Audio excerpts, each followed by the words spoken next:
dámy a páni, táto stolička vedľa mňa je voľná. Nie náhodou, pretože za malú chvíľu príde skutočne vzácny host. Ja som veľmi rád, že prijal pozvanie. Verím, že ho privítate obrovským burným potleskom. Dámy a páni, nech sa páči náš dnešný host.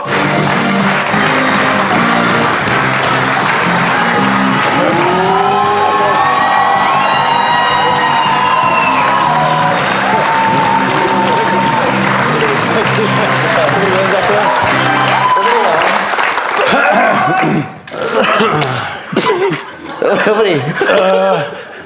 Dámy a páni, tak dnes som si pozrel, ako už vidíte, veľmi vzácna hostia zo Slovenska. Je to jedna z najznámejších celebrít, najlepšie zarábajúcich a krásny chlap navyše. Co bude dál, jako?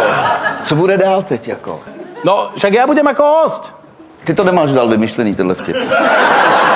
Jakože tak jsme se pobavili a dál? No tak dobre, tak akože s hostem sa pobavím chvíľku, dobre teda? Môžem? No. Já vím, kdo ten host je, ale samozřejmě pobav se s ním. Ale možno ťa prekvapia informácie, ktoré sa o ňom dozvieš. To by mě zajímalo, na co se zeptáš. Tak ja začnem, keby odznova, Jasne, dobre? no, Dobre, jasne. okej. Dobrý deň, vážení televízni diváci Partičky, ktorú vy ste milujete. Ja mám dnes vedľa seba veľmi vzácneho hostia zo Slovenska. Je to jeden veľmi šarmantný, bohatý, vplyvný muž. Navyše je o ňom známe aj mnoho. Zeptej se ho na něco.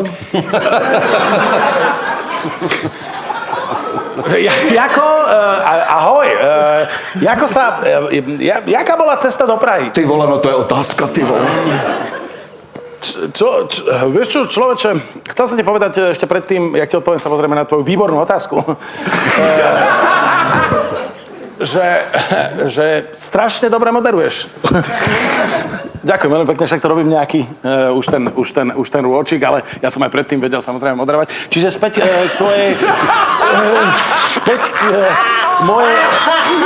k mojej otázke.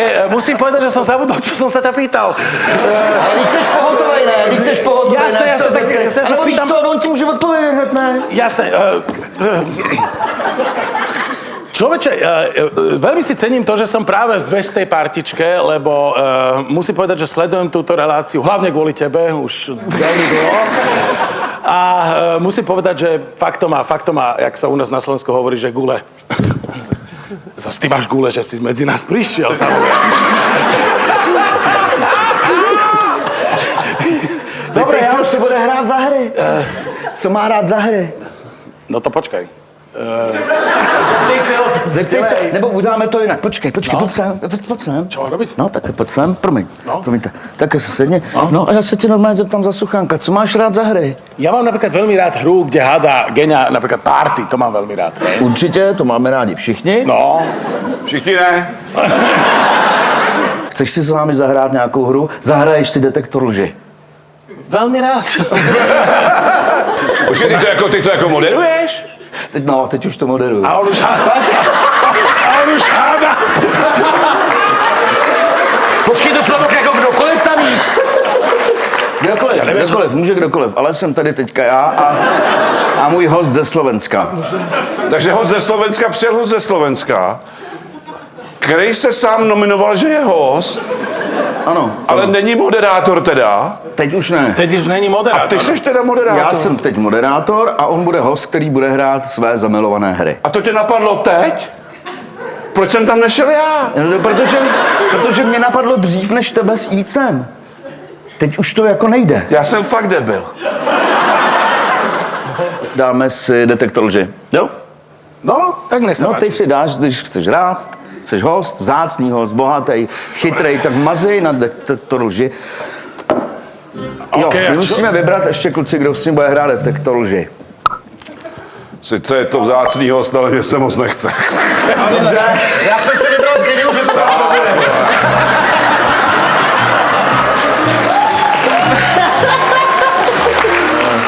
Oši, vybereme téma nějaký, jo? Já bych navrhoval... Chceš být raději muž nebo žena?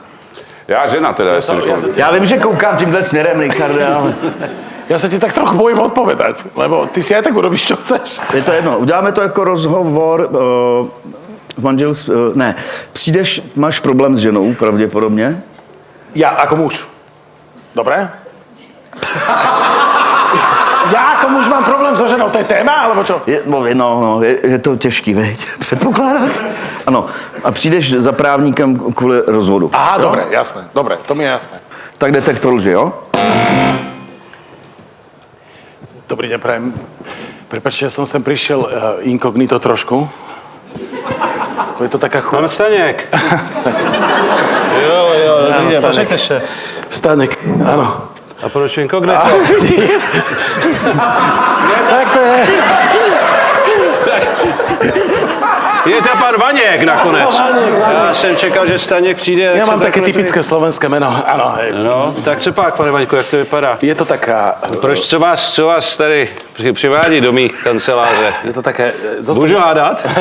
Nech sa páči, samozrejme. Problém se ženou? Nemôžete hádať. Dobře. Ja vám poviem, o čo ide.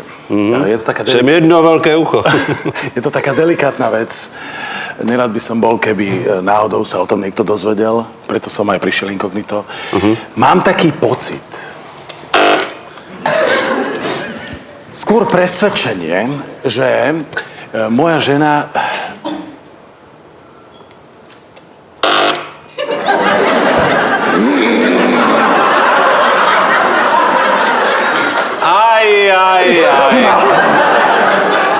Aj. Toto. A musím povedať, že potreboval by som poradiť, čo v takejto situácii. Však vy ste ženatý, nie? Ano. 25 let. 28. 2 měsíce. 2 měsíce poprvé ženatý. Po druhé. Po třetí.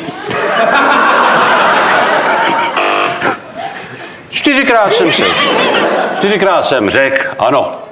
To je Čtyřikrát jsem to je řekl ano. nádhera, to je nádhera. 2krát jsem řekl dokonce ne. To je nádhera. To jsem věděl, že do čeho už nejít. Hejte se, ta vaše situace, já o tom vím samozřejmě, četl jsem vaše maily, četl jsem noviny a tam už o tom psali, že ano.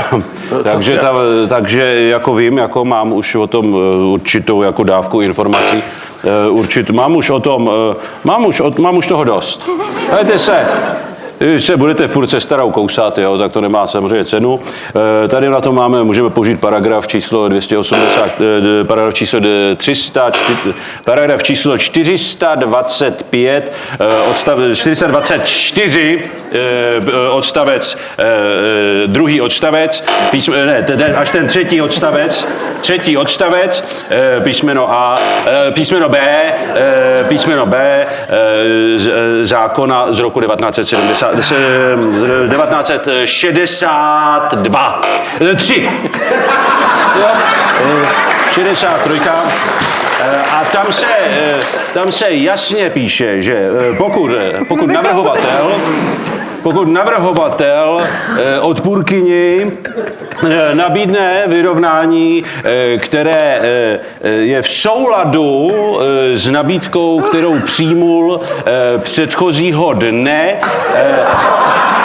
tak v tom případě se na tenhle případ stahuje samozřejmě ten předchozí paragraf, to je ta 207,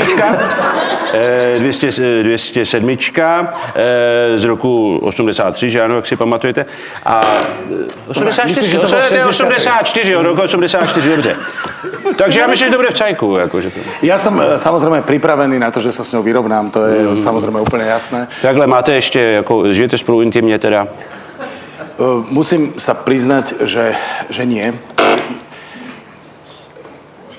Ako hladí ma niekedy, zvykne ma hľadiť, ale to je tak maximum, akože, lebo ja mám rád tak akože nežné dotyky vyslovene. Skôr ma škrabe trochu. Ale takým jemnejším spôsobom. Ja krava ma škrabe. Mám vlastne celé záda, mám krvavé, totálne. Krvavé, to sú jaterničky tam, čo tam ja mám, to je normálne. Já si jenom mrknu do spisu.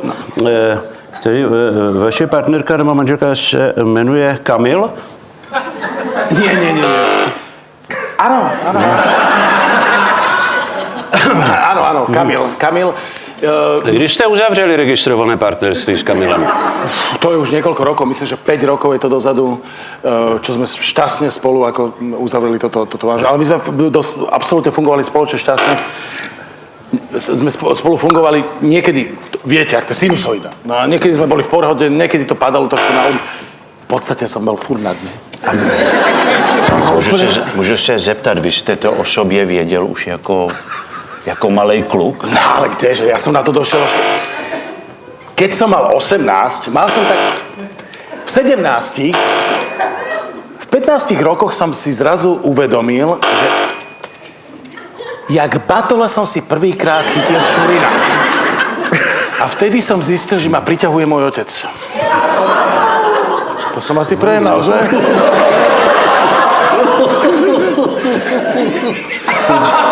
Podívejte se, tady tohle to já nedělám. Mně ten váš příklad začíná hodně zajímat.